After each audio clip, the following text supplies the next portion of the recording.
I hear you. Here you talk about agreeing with us regarding the importance of promoting new business through business development. I would like to hear from you in a with more specificity from your perspective. How does the presence of small firms in the marketplace benefit consumers?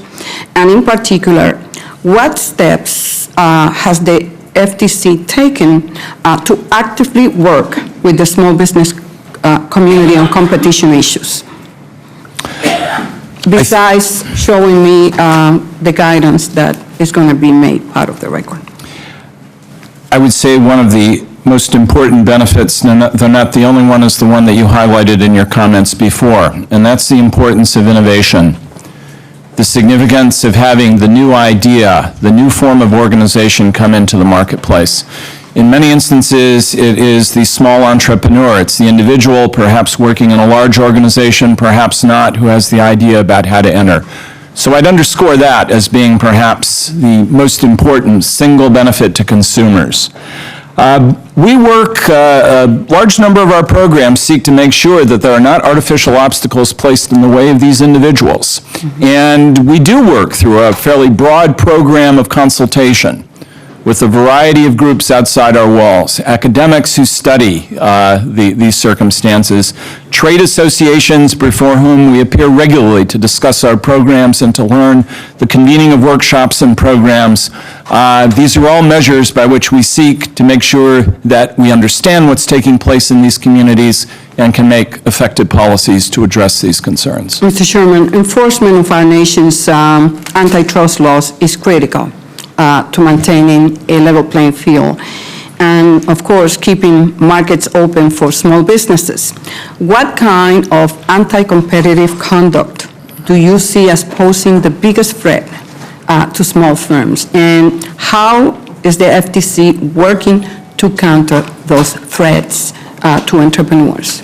I would say the single threat that strikes me as most important, though not the only, is where you have incumbent providers of a service seeing a threat by a new service provider who in particular threatens to topple the existing structure of things by doing something new and innovative, where they either band together on their own to take measures to keep that person out, or they go to public institutions that have the power of law through regulation or statute to keep these individuals out. We bring a number of cases that challenge the private restrictions. We use our advocacy program to approach public institutions and say that's harmful. But I'd say at the same time, we have a similar concern about the capacity of a single dominant enterprise to do the same thing acting on its own. But I'd put first in the hierarchy the collective effort to exclude, but I'd add to that instances in which a single firm, either using private means or again, going to public authorities and saying, keep the threat off my back. Both of those are important to us. I understand you're going to be holding a series of hearings to mark the 100th anniversary of your agency. Are you planning to hold any hearings with the small business sector? In a number of instances, I expect representatives of small business groups or individuals who started small and became large to address issues associated with the development of small business. I expect that will be a perspective. And we'll be seeking it not only with the community at home, but overseas too, to tap experiences that foreign jurisdictions have had in trying to promote an enabling environment for their firms too. Why is it so difficult just to design one hearing to listen to small business issues as they relate to antitrust laws?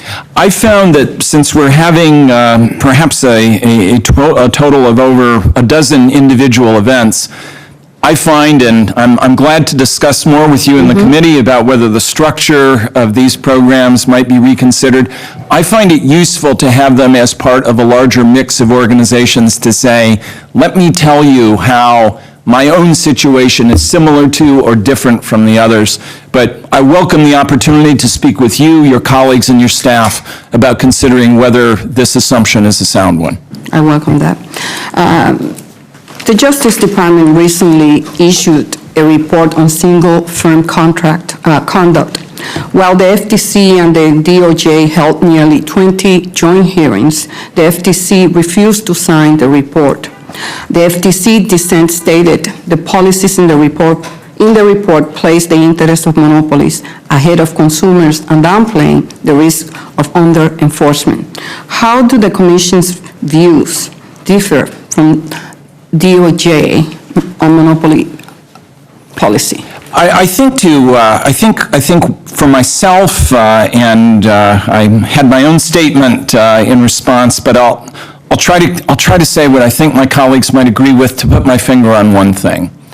My sense is that the modern path of our jurisprudence, especially Supreme Court jurisprudence over the past 30 years, has been one of giving dominant enterprises progressively greater freedom to make business choices as they wish, and that the zone of exposure that they face for exclusionary conduct has been shrinking progressively over time. For myself, I don't see dominant enterprises today with being faced with particularly severe risks to their behavior over time.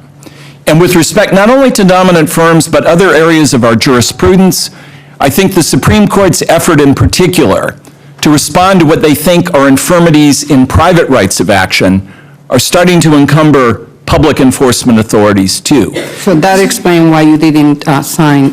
That goes to the heart of my own views, and I suspect my colleagues wouldn't disagree with me, but in fairly direct terms, you've seen as well their own more specific concerns about the Justice Department report.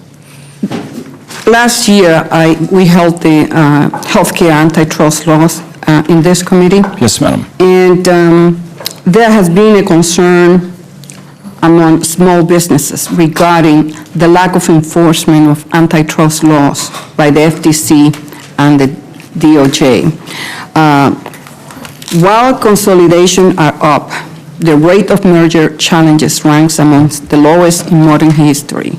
Why have antitrust enforcement activities plummeted during this administration, and what are the consequences for entrepreneurs and consumers?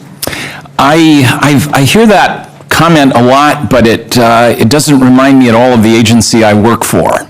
And I think a careful examination, and I'll speak for my own agency, with respect to merger policy in particular, has been every bit as robust as it was in the decade before.